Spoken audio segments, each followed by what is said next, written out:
Lady Furina? What's Lady Furina doing here? Hello all. Allow me to explain. As of today, Miss Furina will be supporting our production of The Little Oceanid in the role of artistic consultant. These two over here are the ones that made it possible. They kindly reached out to Miss Furina on our behalf. I'm sure they need no introduction. You bet! That was the trial of the century! You helped bring our director's murderer to justice. We can't thank you enough. Oh, please don't mention it. We're just here to join in on the fun. So, you were saying The Little Oceanid? Yeah, that's the name of our final show. It's an unfinished script left behind by our director. One of our greatest regrets is that she never got to complete it. So, if we can bring it to the stage and make it a successful show, we can all take some solace in that. Wait, but if it's not finished, then... Yeah, we've been battling issues on every front trying to realize this dream. Anyway, let me give you a quick summary of what the story's all about.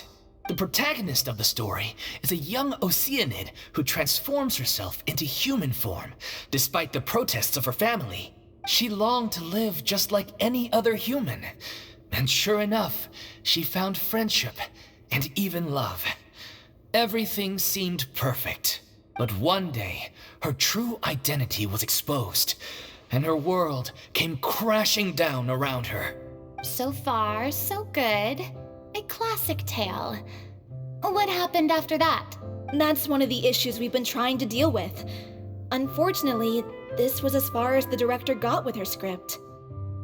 We need a proper ending so we can bring this musical to the stage, but people have different opinions on which direction to take it in. We still haven't decided between a happy ending or a true-to-life tragedy.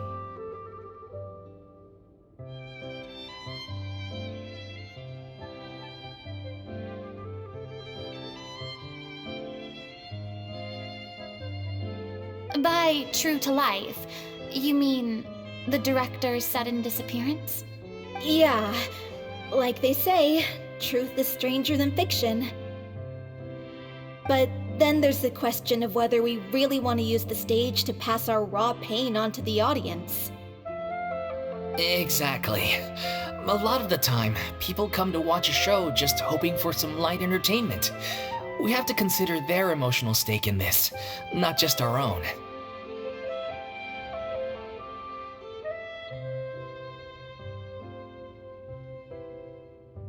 And one last thing. We're still waiting on confirmation from two of our main actors. The first is Paulo, who plays the protagonist's lover. He's locked himself away to focus on writing an ending for the script, but the deadline's passed and we still haven't heard from him.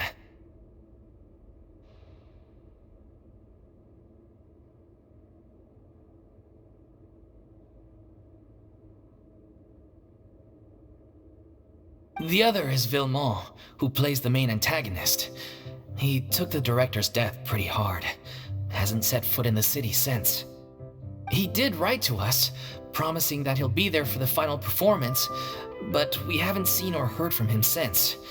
So we're not really sure what to make of that. Huh.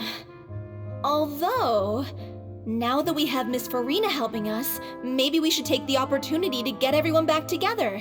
What opportunity? What do you mean? Maybe you're unaware, but your name has always been like a rallying cry for us. Our director was constantly singing your praises. All of us look up to you as a role model. Oh, stop! You're making me all flustered. Although, not in a bad way. I suspect the reason they're dragging their feet is that they have their doubts about whether the show will really go ahead, considering all the issues you've been facing. But one by one, all the obstacles are being removed. Now is the time to rally the troops. Makes sense. Okay, priority number 1, let's check in with Paulo and see where he's at with the ending. He went back to Poisson a few days ago. Said that staying in a friend's home might help him to relax and escape the feeling of isolation. I thought the last thing his friend would want right now would be to take visitors, given that Poisson was flooded not too long ago. But I guess it's the opposite. A friend in need and all that. Yeah, maybe he could use some company. Poisson?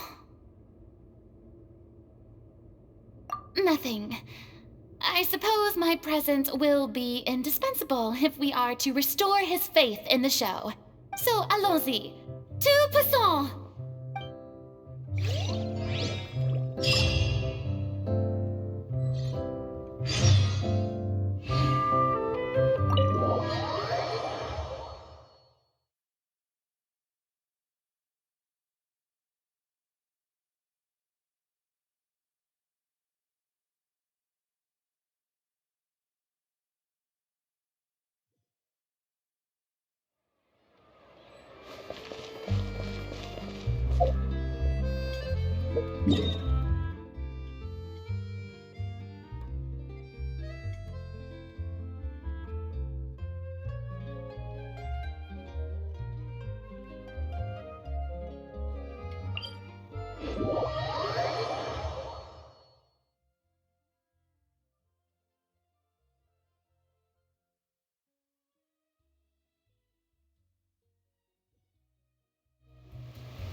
If I remember correctly, this is where he's staying. Who is it? It's me. Is the script ready? You came all the way here for that? Alright. Forget that for now. Just come on out. We've got some great news. Nice try. Look, just give me some time, okay? I'm just wrapping up this last part of the script. I'll be out once I'm done. Okay then. Looking forward to your masterpiece. So, as expected, he's missed the deadline. The ending is one of the most important parts of the show. Even once he's done, it isn't final until we've all had the chance to read through and make sure we agree on it. Someone told me they'd just seen you in Poisson. I assumed it was a case of mistaken identity, but sure enough, here you are. And Furina, too. I was wondering if we might run into her. So, you're here for Paolo? Looks like he could be a while, so feel free to take a stroll around town in the meantime. I've made all the arrangements already. Oh, it's okay. We can just wait here. Thank you for being so considerate, Miss Navia. That sounds wonderful. We'll take that stroll. Get over here, you! How oblivious are you? How are things in Poisson now? Any better? Things are on the mend, but it's a slow process. Some people may never recover from the trauma they experienced. I'm sorry to hear that. I wish there was something I could do. Please, must our conversations take such a depressing turn every time we meet? We all have painful memories, but we don't have to let them cloud everything we do. And if you're trying to make a new start, perhaps it's best if you don't bring up the past all the time. Thank you for your words of comfort. You make a very good point. But for now, at least, I think I should stay with the way I'm feeling for a while longer. It's okay. These things take time. Moving on from a painful experience is easier said than done. Which brings me to why I'm here. I thought you should probably know that not everyone here is ready to forgive and forget after the Hydro Archon's inaction in the face of catastrophe. To avoid upsetting the peace, I told the townspeople that everyone here is a member of the theater troupe, and that you are just an actress playing the role of Furina. It's not a perfect solution, but hopefully it means you won't have to lie low while you're here. That's so thoughtful of you, Navia. Well, what do you expect? I am the courageous and considerate president of Spina di Rosula, after all, like my father before me. Anyway, that was all. Look after her now. Off we go then. Let's take a look up there. I don't have any friends that I can be frank and honest with, so maybe she's right. You're the closest thing to friends that I have.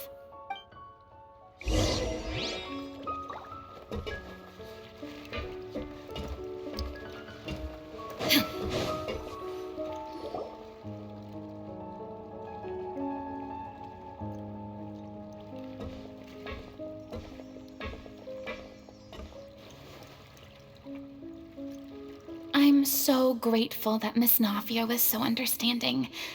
To be perfectly honest, I didn't know if I was ready to meet her. It's always easiest to just run away from your problems. But that never fixes anything. You can't get around the obstacles without facing them. So that's why you were nervous when they brought up Poisson. Yeah. I'd be lying if I said I wasn't scared of coming back here. Still, I felt it was something I had to do. As I was saying before, I want to see for myself the things that I never could in the past. I'd be overjoyed if the people here could find it in their hearts to forgive me. But they're more likely to unleash a tirade of vitriol against me, which, of course, I completely understand and accept. Yeah, I can tell people are watching me. I'm sure some people here see the idea of someone coming to Poisson dressed as the Hydro Archon as extremely disrespectful. I used to be terrified of the gaze of other people, especially when they had suspicion or resentment in their eyes. I guess I wasn't quite ready for this after all. I'm not surprised you're making yourself go through all of this. I can't let myself see only the things I want to see. How would that make me any different from before? Look! There seems to be a crowd gathering over there. Probably time we made a move. How about we check out Spina di Rasula's ship? We should have a view of the whole of Poisson from there.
I'm sorry. You probably just wanted a relaxing stroll, and here I am dumping all this heavy stuff on you. We don't mind. It's actually refreshing to see a different side of you. Great. Well, I appreciate your company, so please don't disappear just yet. I don't know whether you can tell, but the years of suffering and loneliness aren't the only reason I have a hard time facing up to who I used to be. As I stand here by the ship, I can't get the images of the rising water out of my mind. One after another, people were taken by the water. All those treasured lives and memories washed out of existence in an instant. They thought their god would protect them. They had absolute faith that when disaster struck, a divine power would save them from harm. And all the while, I played my part to perfection to convince them that was true. But then the floodwaters finally came, and the Hydro Archon did nothing. at it like that. You were only doing your duty. I've had to go through so many moments like that for the sake of protecting the truth. As time went on, it got harder and harder to bear, and I became more lonely and isolated.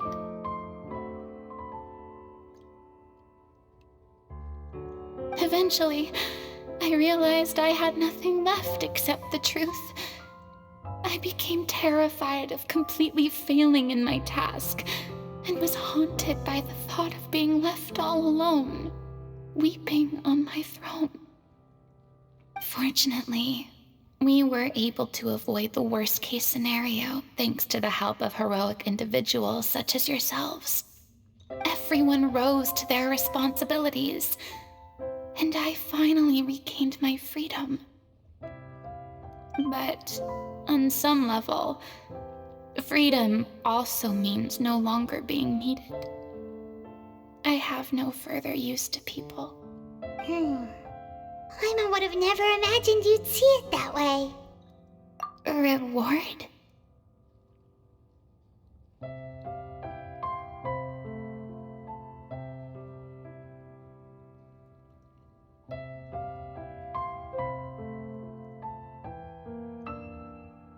I guess so.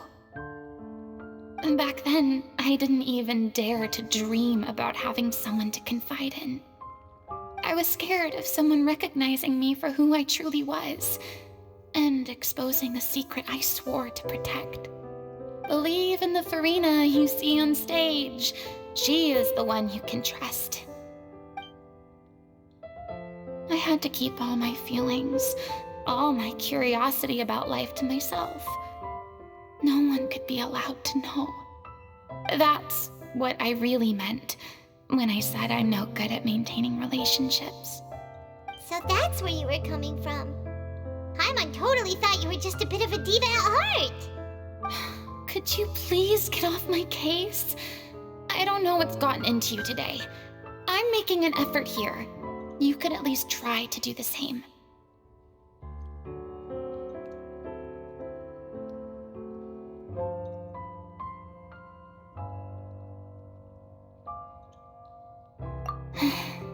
I do. I once had nothing but the truth, and now I'm finally free to live my own life again. And even though I have no idea where I'm going right now, at least the choice is in my hands. All right, it's about time to head back. Paulo should have finished the ending by now. Sure. Okay, let's head back and check it out.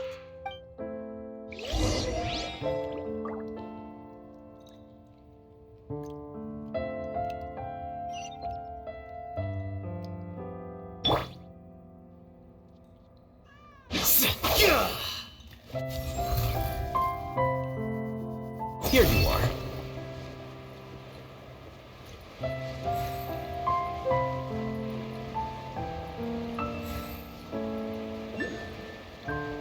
Yeah. Didn't you say you needed to watch what you eat? You're supposed to be cutting down on fried foods, not wolfing down copious quantities of fish and chips, you know? Come on. It's not every day we get to dine at Spina di Rosula's expense. Can you believe how generous she is? I'm not about to pass on free food. Anyway, my character doesn't need to be slim and good-looking. That's your job. Are you kidding me right now? It's not your character's health I'm worried about, it's yours. I've spent my whole life battling the effects of ill health, and it kills me to watch you willingly ruin yours by filling yourself up with junk all the time. Oh no, looks like they're arguing again.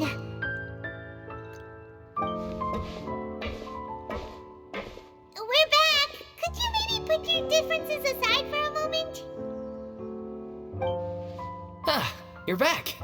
We've been enjoying Spina di Rosula's VIP treatment in your stead. Paulo's nearly done. We shouldn't have to wait too much longer. Great! So you were discussing your characters, right? We heard she's playing the Oceanid who turns into a human girl. What about you? Me? I'm an Oceanid too. He was originally supposed to take the form of a crane, but he outgrew that role. Well, the costume at least. So now he's playing the boar instead. Sorry. The boar's not a bad character, actually. He's the one who raises the little Oceanid, yes? That's right.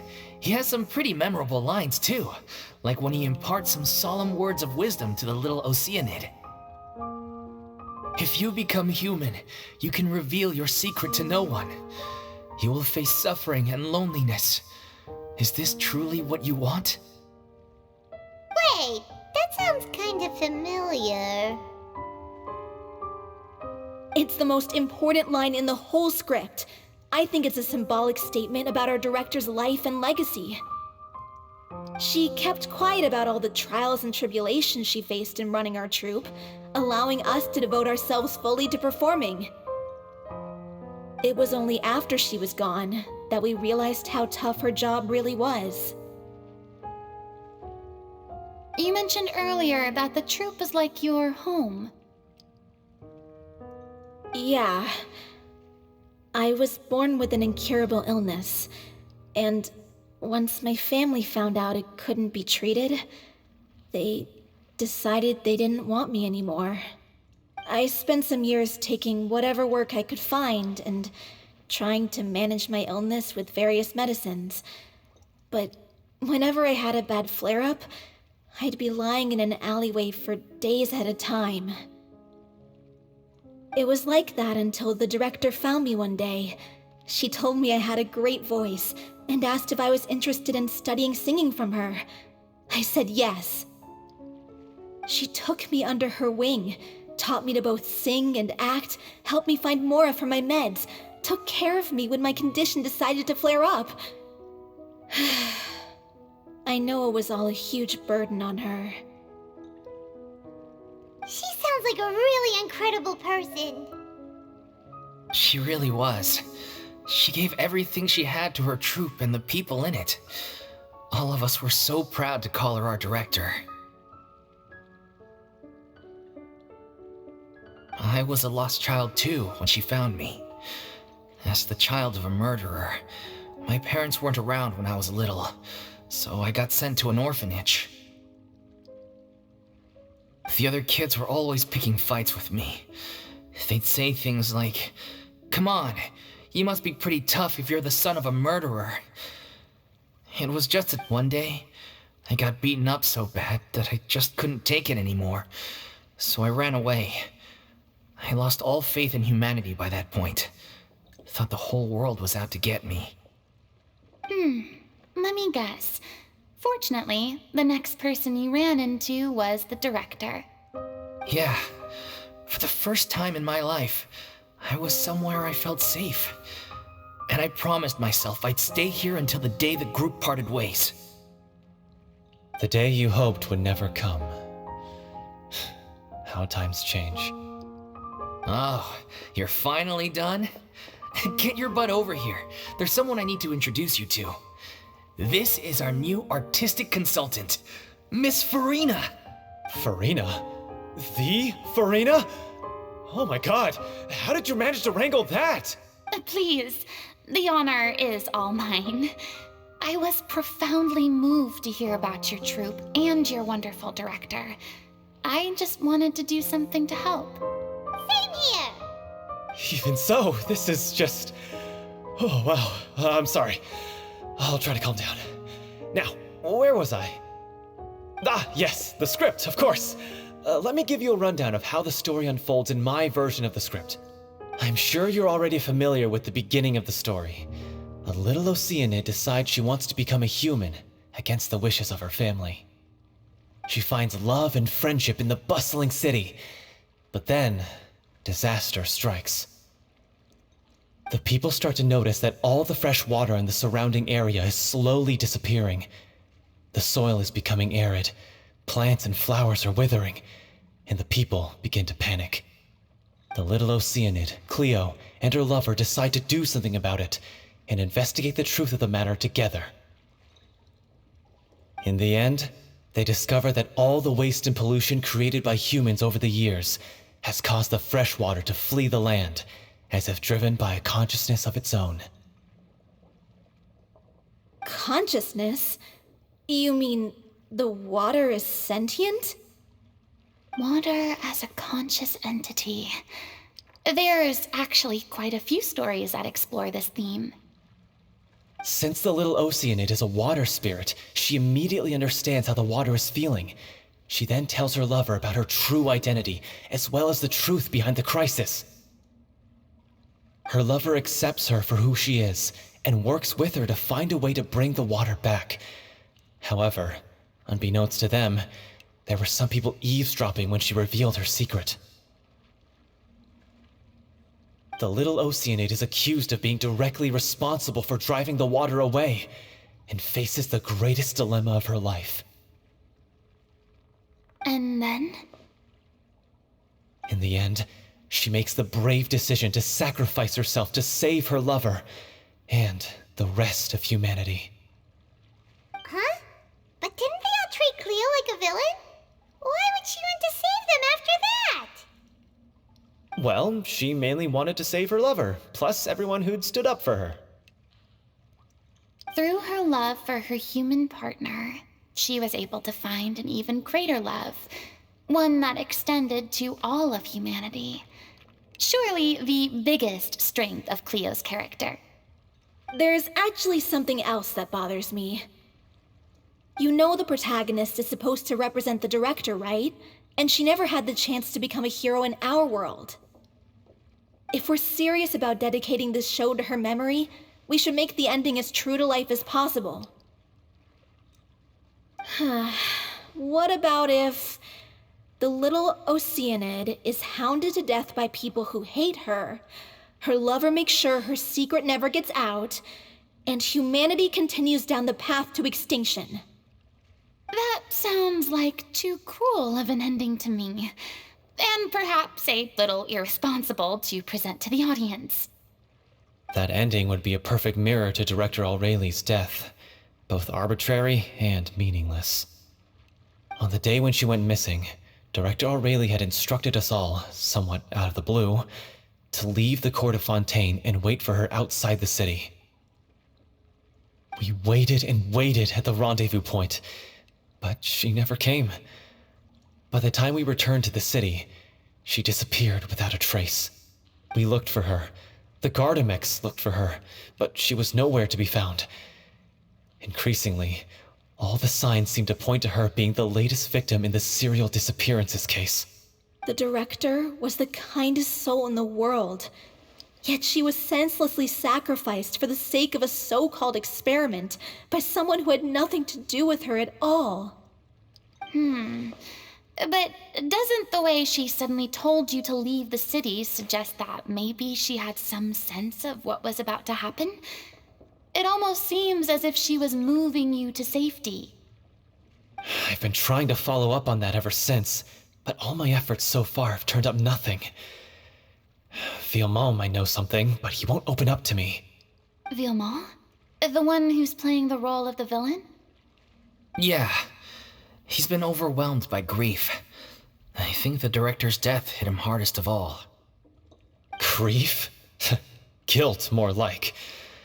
Also, I have a hard time imagining that anyone took it harder than me. Because, well, speaking of the play being true to life,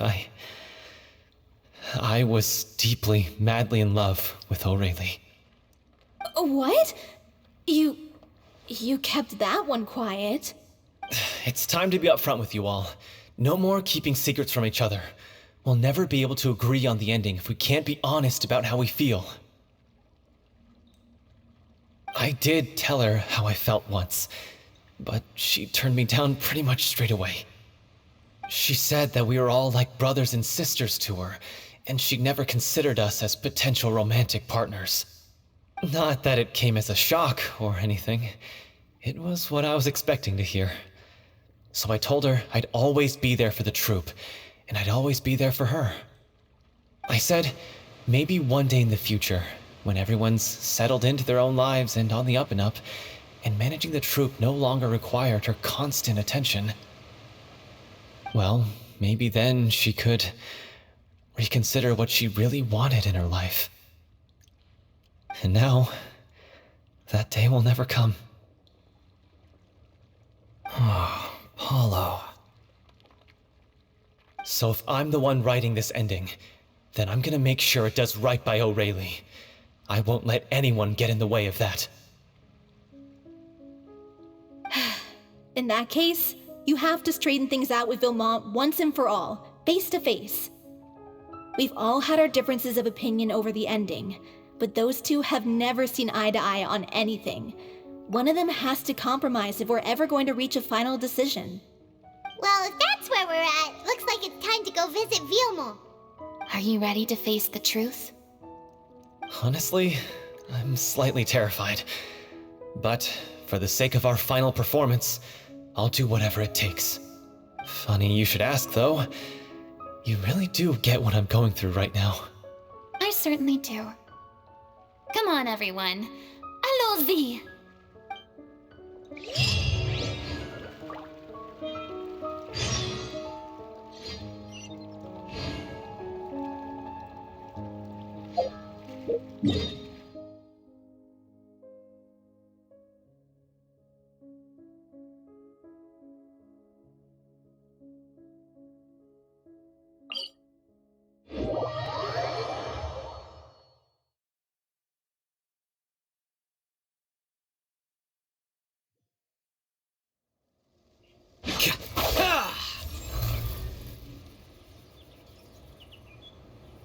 Flicker.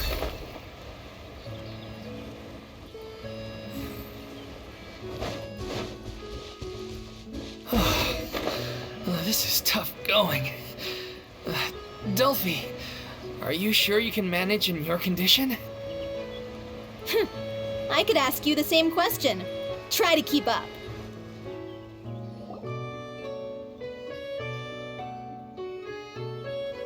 Ugh, as if this journey wasn't tough enough already without a roadblock. Don't worry. We should all be fine with the traveler here. We don't need to take a detour. Wait, why are you all looking at me? You're not seriously expecting me to fight, are you? We're just curious, that's all. I don't think anyone's ever seen Furina in a fight before. Yeah, but don't you remember why? The Hydro Archon willingly gave up all her power so it could be converted into Indemnitium. Miss Furina said so herself. Precisely! And I'm not even the Hydro Archon anymore, so all my power is gone anyway. As much as it pains me, unfortunately, I should just stay put. I'm more like a damsel in distress more than anything. That sounded so smug. Ugh, secondhand embarrassment is unbearable. C'est la vie indeed. Alas, I am forced to watch on helplessly as a more brave and seasoned adventurer than I swoops in to save the day. Aw, too bad. I was so pumped to feast my eyes on fight mode Furina. Sorry to leave all the heavy lifting to you. Don't worry, piece of cake.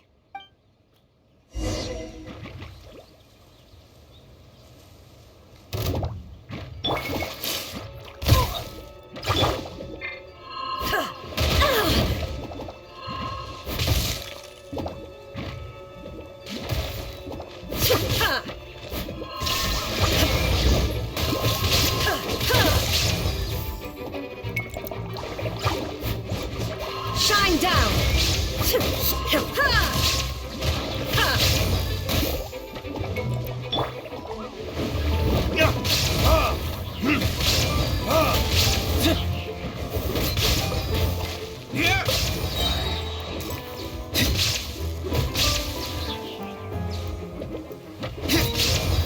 Burning tears?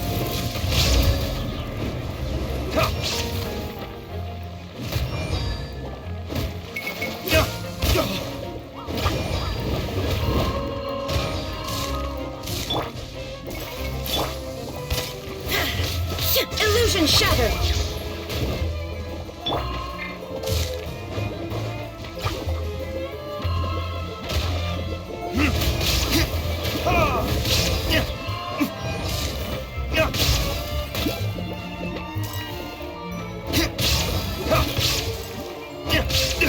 You will pay for that.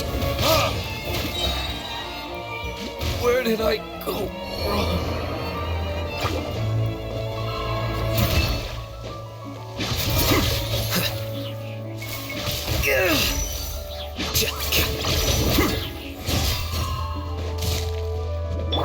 I'm going in! Ha!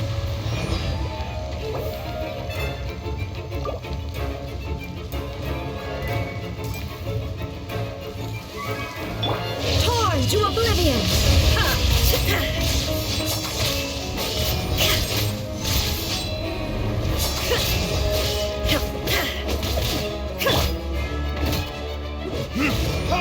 Bravo! Good show!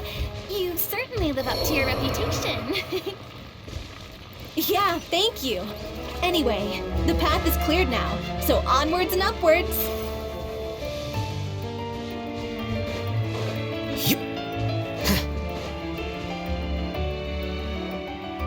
Vilma, are you there? Huh? Oh, it's you guys. Wait, what's Lady Furina doing here? I can explain. We've been rounding up the whole troupe. We now have everyone except you. So, you think knowing the truth about the director's disappearance will help you write an ending to the script that pleases everyone? I care just as much as everyone else about making the Little Oceanid a success. That's why I wanted to wait until after the show. If I open this can of worms now, I just don't want to make things difficult between us. We're supposed to be a unit when we're on stage. Vilma, avoiding the truth will not help anyone. Unless you mean to suggest that Aurelie's death had something to do with you. I don't want to talk about it. Listen, Vilma. I used to think that my love for Aurelie was a point of shame. I never brought it up to anyone. But now, I've made up my mind to put it all on the table. I'm prepared to face everything, to sacrifice everything for the sake of the show. The Little Oceanid cannot be complete unless we do justice to Aurelie on an emotional level. This is why people think of you as not being the smart one. As you all know already, the troupe was kept afloat not from ticket sales, but donations from the audience. Of course, that was nowhere near enough. We took on side jobs when we weren't performing, but even then, the troupe's financial situation was pretty dire. So, anyway, one day after a show, a merchant came to me and offered us a huge sponsorship. In return, we just had to provide the audience with their drinks during performances. It seemed like a win-win, so I said yes to it on the spot without consulting the director. It was only when the merchant came to deliver the goods that I realized the drink in question was synth. Isn't that the drink peddled by the culprit behind the serial disappearances case?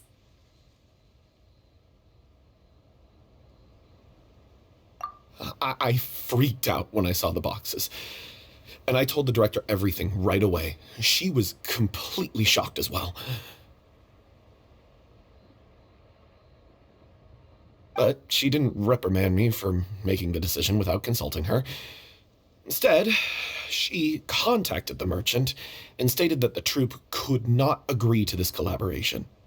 The merchant was furious, berated us for going back on our word, and threatened to sue us for damages. The amount was astronomical. There was no way we'd be able to pay. And then? I was going to sort it on my own, but the director stopped me. She said that this was an issue for the whole troupe, and it wasn't my fault. But things only got worse from there. The synth merchant just wouldn't let up, and then suddenly the director told us all to leave the city one day. I knew then that things must have reached a boiling point. I admit this whole thing was my mistake.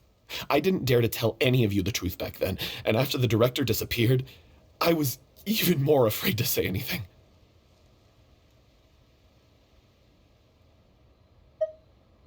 Yeah, I got Aurelie killed.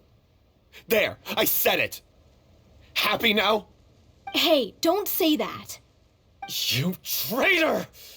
You knew Aurelie was in danger. Why in God's name didn't you tell us?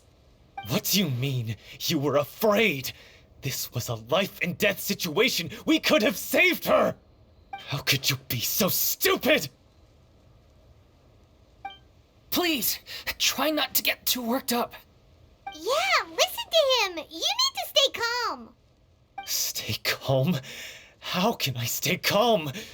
This guy got Aurelie murdered! She was the love of my life! And he has the gall to try and high-road us, claiming that he kept his mouth shut for the sake of the show! How about taking some responsibility for what he's done? All I can say is I'm sorry. Truly. I wanted to apologize to everyone in the troupe, but that won't bring back the director. What good is my apology now?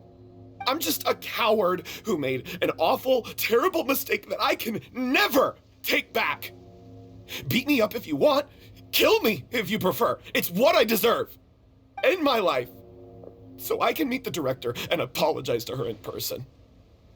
Get out of my sight! Go! Get lost! I don't ever want to see your face again! That's enough! You've screamed and shouted at each other for long enough. Now pipe down, both of you! Can you stop conflating the show on stage with your real-life relationships in the troupe? You keep saying that you want to use this final performance to pay tribute to your director and celebrate her life. How can you do that if you're just using it as an excuse to vent your own emotions? You're right. I'm sorry. On stage, the lead role is the focal point of the audience's attention. And you're all used to seeing the director as the heart of the troupe. But in her own life, her greatest desire wasn't to be the center of attention. I can tell how much she loved you all, and how much she loved the troupe. What she wanted was to build a warm home for all of her brothers and sisters. To shield you all from the storms that rage in the world outside. That's how you should remember her. And that's what you should be celebrating. I understand why you're trying to make her the hero of the story, but isn't she your hero already? After everything she did for you? Yeah. So think hard about what that means. And then think again about what you hope to achieve by arguing with each other. If you really hate each other and can't reconcile your differences, then you could just call it quits now. Why bother with the final performance if the group is already fractured? But you can't bring yourself to do that, can you? You care too much about Director Aurelie and the home she built you all to let go. What are you laughing at? I don't see what's so funny. Sorry, I didn't mean it that way. It's just that, for a moment there, it felt like our director was back with us again. If she'd seen Paulo and Vilmont at each other's throats like that, she would have scolded them exactly like you did, in that same stern voice. Really? But she sounded like such a gentle person. Of course she was. Even her harshest lectures came from a place of kindness, and it showed. She really was a truly outstanding person. What you said, it really puts everything into perspective. I'm truly sorry. I really meant for this to be a genuine apology, but I ended up making it all about me and my self-pity. It's all right. Let's save all this for after the performance. So, the ending. What are we gonna do about it? Clearly, everyone needs to take a step back for now and reflect on what really matters. When emotions are running high, things get lost in the fray. The end of the story needs to focus back on Aurelie herself. She's the true star of the show. What do you mean? The Traveler is right. You once investigated that underwater synth base and recovered items belonging to the victims. If you could find anything that Aurelie left behind, perhaps we can get a better sense of what she went through in her final days. You really think that's possible? I trust that nobody would object to the ending of the story being based on Aurelie's true feelings. No. Well, we'll leave this in your capable hands. Come, let's pay a visit to the Palais Mermonia. The rest of you, head back to the rehearsal location for now, and wait for our good news.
You want to review some recovered items connected to victims of the serial disappearances case? But, that case has been closed for quite a while now. Still, since you were the ones who discovered and submitted the evidence in the first place, you don't actually have to submit an application. Okay, please hold on. I'll have someone dig them out.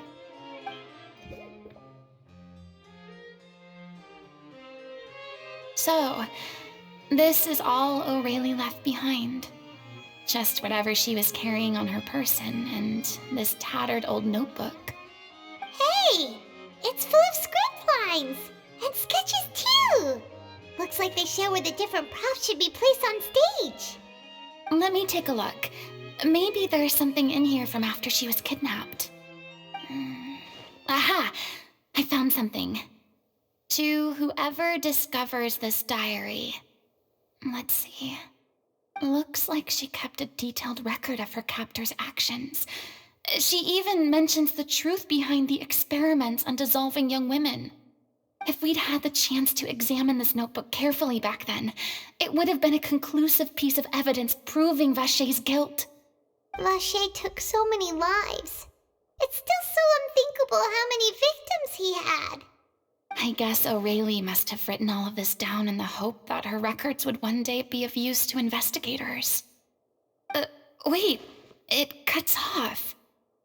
Her handwriting here gets patchier and more illegible by the line.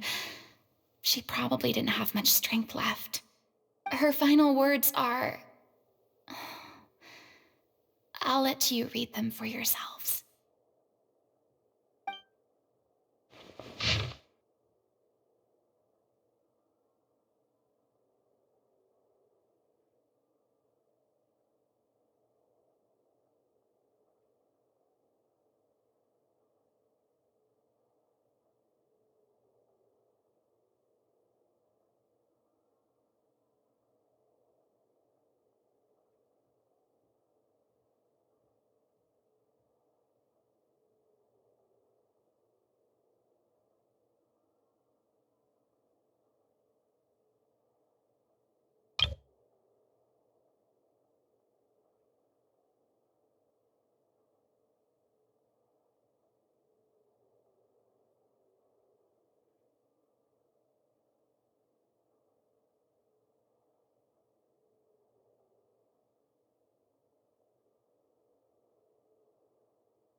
She was so terrified.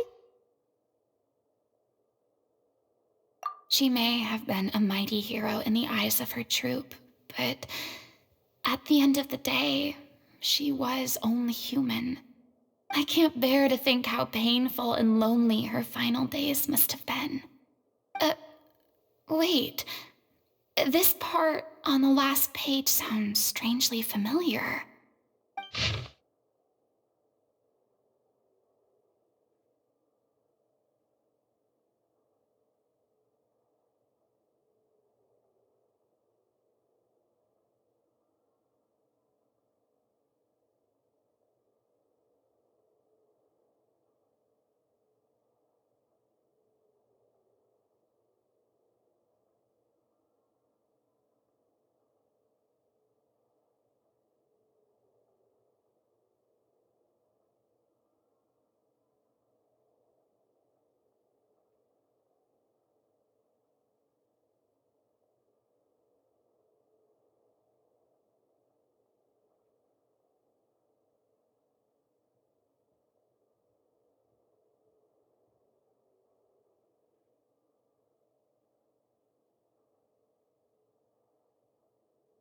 If you become human, you can reveal your secret to no one. You will face suffering and loneliness. Is this still what you want? Isn't that the most important line in the Little Oceanid? Because I am an older sister to them. Oh. So she didn't regret her decision, even as she sat in silence, waiting for death to come. I'm sure this is what the troupe would have hoped to hear as well. She had their utmost trust, admiration, and love, and she truly deserved it. Let's go. It's time for them to learn Director O'Reilly's final thoughts.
Here you are.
She deserves a hero's farewell. If that's the only way to convey to the audience the courage and selflessness that she showed in the face of death, then it's a meaningful way to end the story.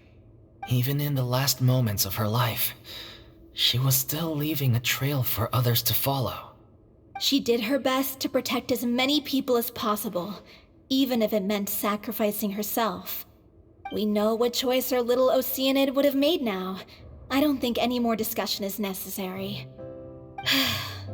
Well, Vilmont, if we put the past aside for now, do you think you can bring yourself to go ahead with the show? I will channel all my regret and put it into my performance to make this a show worthy of our director. I won't ask for your forgiveness, and you don't need to worry about my feelings. This final farewell show should be about Director Aurelie and her alone. Then it seems like we've reached a consensus. I have a feeling that this will turn out to be the most mesmerizing performance of your lives. Really? How can you be so sure when you've never even seen them perform before? Don't underestimate my experience. After watching a countless number of musicals, I've learned one important thing.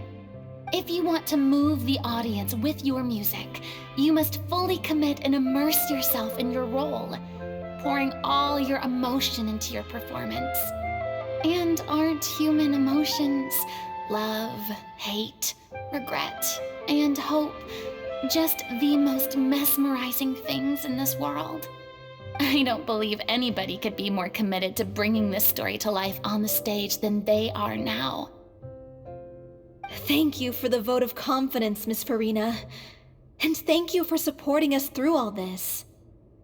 Then, let's not delay things any longer. We need to discuss the details of the ending and get it nailed down once and for all. Actually, before that, I'd like to make a proposal.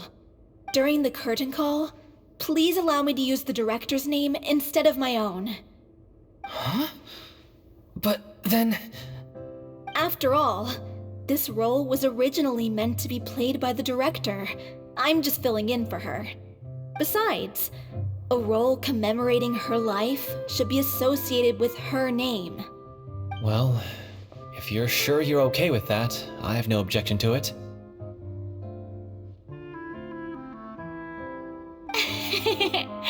Now we're talking like a serious acting troupe. All right, I'll leave you to fine-tune your musical while I go and procure a stage. Procure a stage? Oh, it's okay. Our usual place doesn't need a reservation. That place? Oh, don't be silly. For an extraordinary show, we need an extraordinary stage. By which I, of course, mean the Opera Epiclese. Whoa, wait, what? No. That's never going to work. It's far too fancy for the likes of us. What are you afraid of? Surely you don't think that Aurelie's story is unworthy of the grandest stage in Fontaine. No, though that's not what I meant. It is supposed to be your grand finale, right?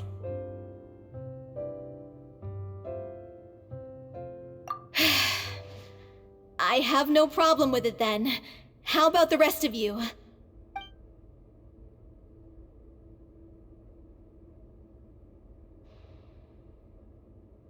I'll take your silence as a yes. Thank you for giving us this opportunity. It really is a dream come true. Well, then don't disappoint me. If you mess this up, it'll reflect poorly on me too. Come on, we'll need to get the go-ahead from Nerilette. I know just where to find him.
Look at that! Looks like I guessed right. You were just guessing? I knew you'd be here. I'm here merely for a short break. It has been a while, Miss Furina. And you too, Traveler in Paimon. What might I assist you with today? I would like to book the Opera Epiclese for an event. You see... I understand. The process for booking the Opera Epiclese is complex and can be somewhat cumbersome. But given that the request is coming from the three of you, I see no reason to make things unduly difficult. The story of the little Oceanid is most fascinating. I'm looking forward to seeing it performed on stage. I will say, however, that I am surprised to see your passion for the performing arts rekindled after all that has happened. Huh? What do you mean? Do I look excited? Yes, and this is the first time that I've seen you like this since your departure from deityhood. At first, I just felt bad about rejecting them, so I wanted to learn a little bit more about their situation. But one thing led to another, and... well, here we are. In the past, we sat in our high chairs in the court, giving our opinions on isolated cases, all while knowing very little about the human stories behind each and every one. Maybe it's because I finally become an ordinary person and gained my freedom, but I've developed a great sense of curiosity about their lives. I am truly delighted to see you find a new lease on life. Now that you've regained some confidence, have you had any thoughts regarding a return to the stage? Why would you suddenly ask a question like that? Well, if the Little Oceanid turns out to be a great success, it will no doubt become a classic. Many theater companies are certain to add it to their repertoire. The experiences and decisions of the protagonist Cleo are all modeled after your own. Naturally, this makes you eminently suited to playing the leading role. It would truly be a shame if you did not take this opportunity to allow audiences to enjoy your outstanding acting talents once more. Haven't I already made myself clear? I won't act or perform in any role ever again. No exceptions. Nor do I think it is any great shame. There is no lack of fine actors or inspirational stories, either on or off the stage. This experience is a case in point. I feel like I've learned a lot, and it has already been well worth the price of admission. I must admit, though, I'm a little envious. They're quite fortunate to be able to bid farewell to their past in such a magnificent manner. I see. Well, I'm glad to learn that you have found a role to play that you enjoy, be it on the stage or not.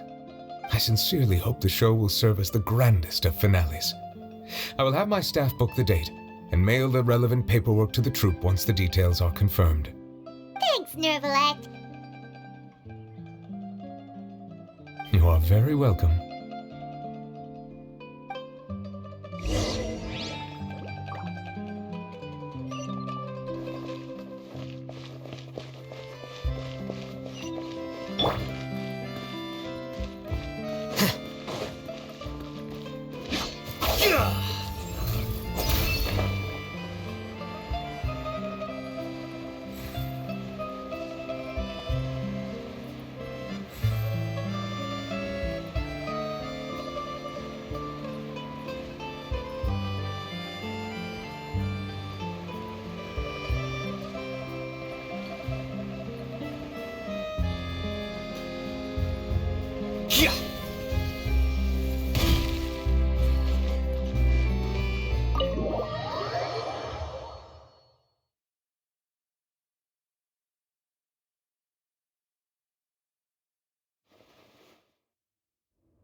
Good news, everyone! It's done. The Opera Epiclese is booked. Thanks to my eloquent and impassioned speech, Monsieur Nervalette was moved to provide us with a fitting stage for this special performance. We've had to fight every step of the way for this opportunity, but we now have all of the ingredients necessary to stage a truly spectacular performance. A touching story, a magnificent venue, And last but not least, a passionate and dedicated cast. Now, let's work together and make this show the best it can be. This is truly wonderful. The sooner we can finalize the ending, the more time we'll have to rehearse. Fiumali and I just went over some parts of the script and tweaked a few things. I think it's really going to resonate with the audience now. Wow, you two had a constructive conversation? That's great! Oh, communication is vital to any good performance. Look at us! We've come so far. I never could have pictured this scene a few days ago. It's amazing! Even though Furina's still being a bit of a drama queen about it all, she's really fired everyone up! Please feel free to give us any comments or suggestions you have. We really value your input. Hey, Loic, get over here. Time to practice the opening number.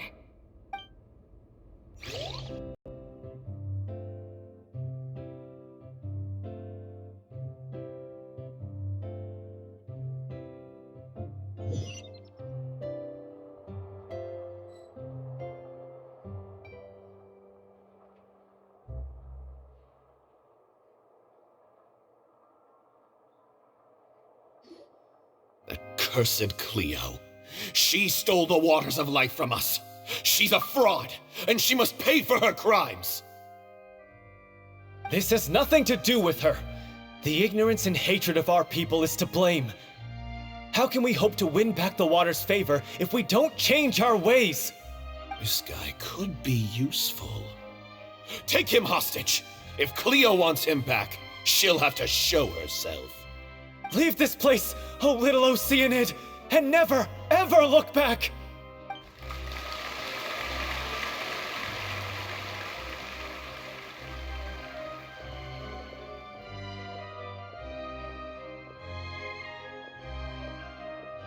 Everyone's really throwing themselves into their roles. I haven't seen such a fine performance in a long time. If only... What should we do? It's almost time for her to take the stage! Why? Why does it have to be now? Hey, what's going on? You're due on stage any second now. Oh no, not again. But why? What about your new meds? Did they stop working? They've been getting less and less effective over time. I've had to keep increasing my dose. What? I thought they cure it. So they were only managing your symptoms? I figured whatever it took to get me through this final performance. How could you do this to yourself? And after that lecture you gave me about not looking after my health. I'm sorry. I've let everyone down. You... This is a conversation for another time. How can the show go on without its star performer? Miss Furina, I'd like to make a request of you. Say no more. If you're sick, you need to rest. I know what you're going to ask. Loic, your character has no more scenes, correct? Oh, yeah. I think my scenes are all done. Although, I do have one more line. But I guess another guy in the troupe with a similar voice register could take it. Why? Please take Delphi back to her place to rest. I'll sing the finale. From the sublime to the ridiculous. After all that, everything's come full circle. Thank you, Miss Furina. I'm so sorry to put you in this position after everything you said. Never mind. What's done is done. It's really my own fault for getting in too deep. No one likes regrets, myself included. Leave it to me. I've watched you rehearse so many times that I've learned Cleo's part by heart. I do not doubt your acting skills, but please allow me to ask just one more question. After all, this show is dedicated to the life and legacy of our director. What, in your opinion, is the reason Cleo shines so brightly? It's her pure heart. Despite all the pain and loneliness she had to endure, she never once stopped believing in the beauty in this world. Well said. I leave Director O'Reilly in your hands.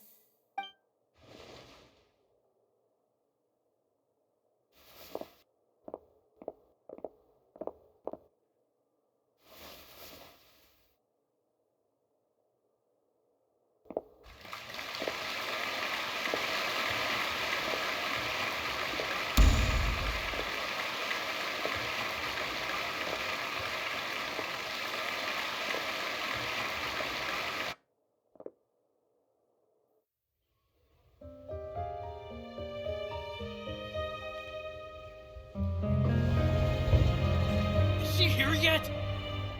Will she get here? She's not coming! You're wrong. She's here.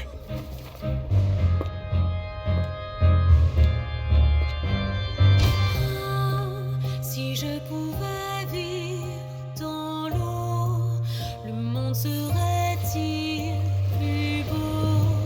Me pardonneras-tu, ô chère mère? L'eau dans son courant fait danser nos vies, et la cité elle nourrit, ainsi que toi, mon doux amour. But what about your wish? My wish.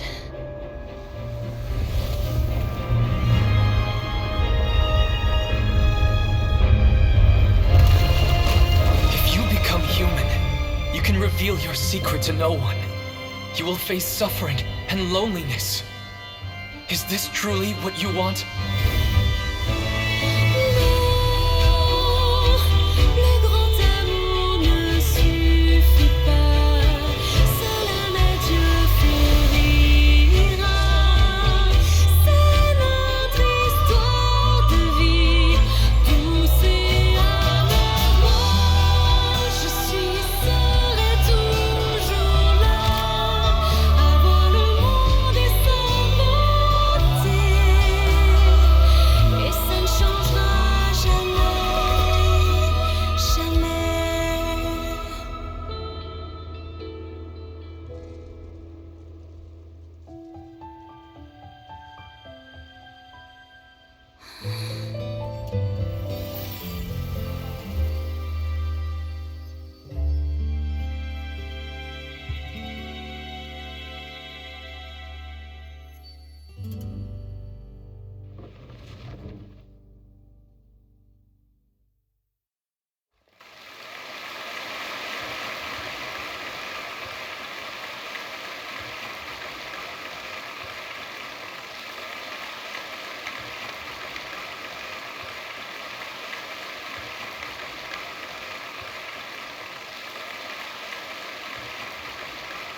Is it just me? Or was that Lady Furina on the stage just now? She hasn't been seen for a while now, and she just appears out of nowhere? Gotta say, though, her acting skills are as superb as ever. The little Oceanid, Cleo, played by Aurélie Fumont.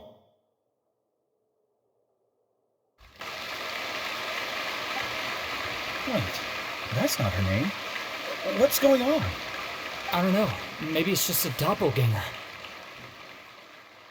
I've spent a lot of time out of the spotlight, and they didn't use my name during the curtain call either. Hopefully, not too many people recognized me.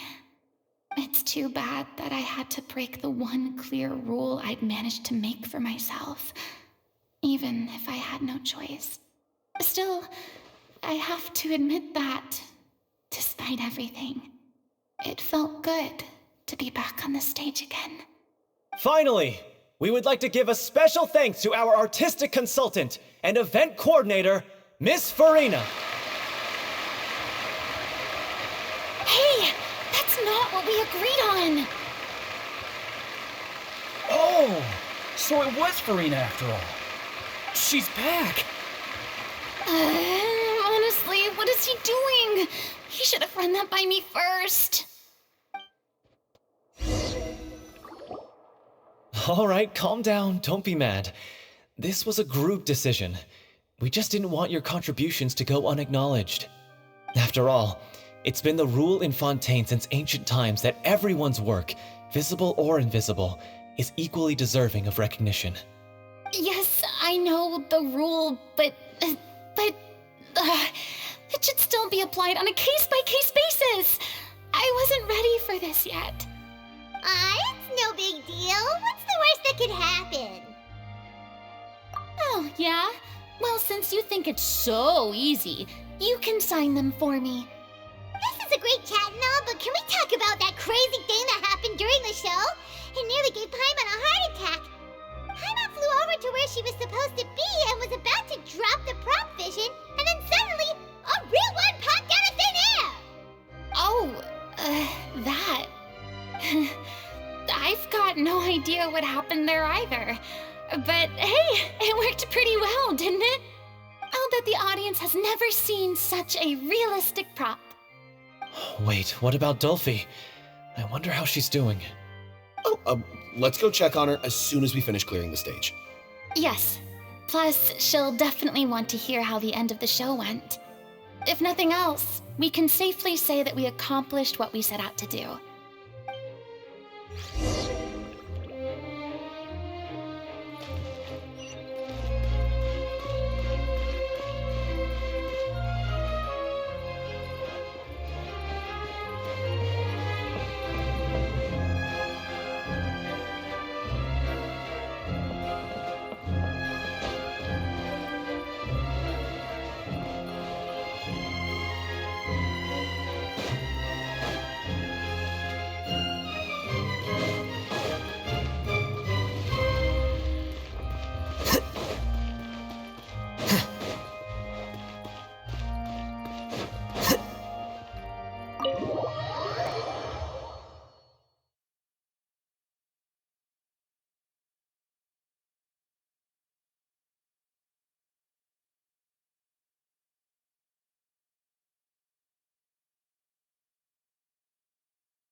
Ah, you're back. She's doing okay. Her condition stabilized after taking some of her original medication. From experience, though, I'd say she still needs a few more days of rest. How did the performance go? Was it a success? Did the audience like it? You'll be glad to know it was fantastic! Also, you're not gonna believe what happened while Furina was on the stage! You'll probably be able to read all about it in the Steambird first thing tomorrow morning! That's wonderful. I'm so sorry I failed to see it through to the end. I guess I was wrong to try and tough it out to begin with. No, don't worry about it. Like they told me after announcing my name during the curtain call, everyone's work deserves recognition. Even though you couldn't see it through to the final scene, the audience was very impressed by your performance.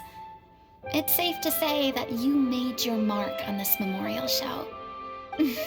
Well, one way or another, we did it. I've had bad luck ever since I was born. so I never expect things to go smoothly in life. I'm just happy to know that we went out on a high note. That's all that matters. Blaming your bad luck again, are we? Maybe if you didn't push yourself past your limits so much, your illness wouldn't be flaring up all the time. Oh, don't you start. I don't have the energy to argue with you right now. Aw, you two clearly care a lot about each other. I don't know what you're talking about. You mean we never stop arguing with each other?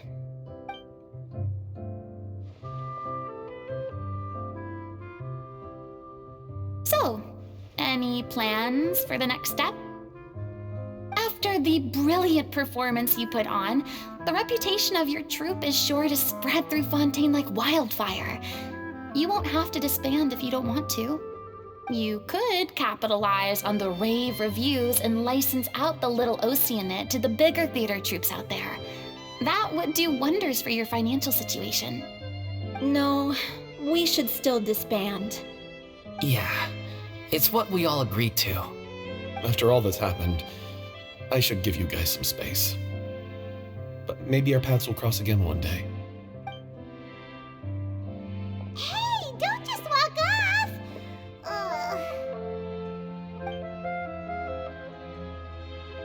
I still want to keep performing, so I might join another troupe. After watching Miss Furina's performance, I think I'm starting to understand our director's infatuation with musicals. You should do it. It suits you. I'd originally hoped to keep performing too, but I don't know if my health will allow me to. Oh, so now you finally got your priorities in order.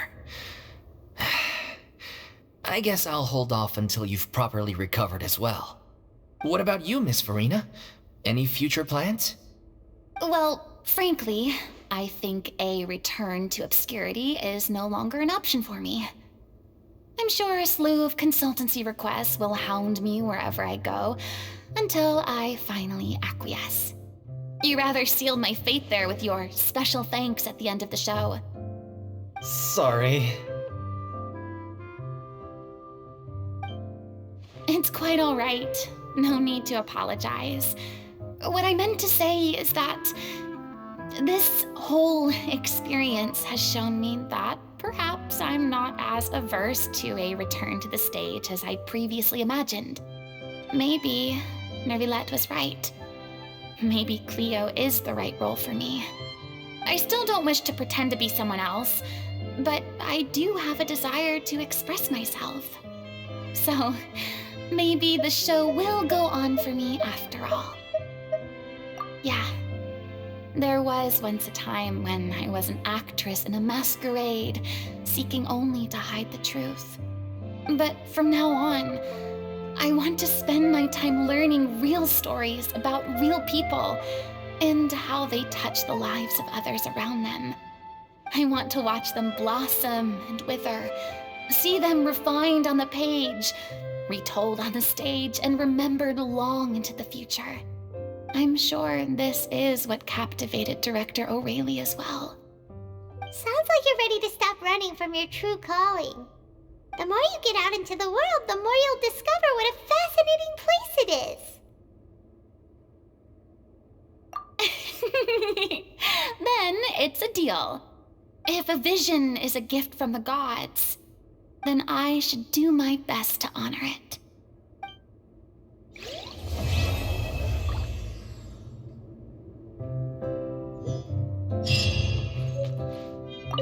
It's ironic to think that in my whole time as a god, I could only ever dream of receiving this kind of power.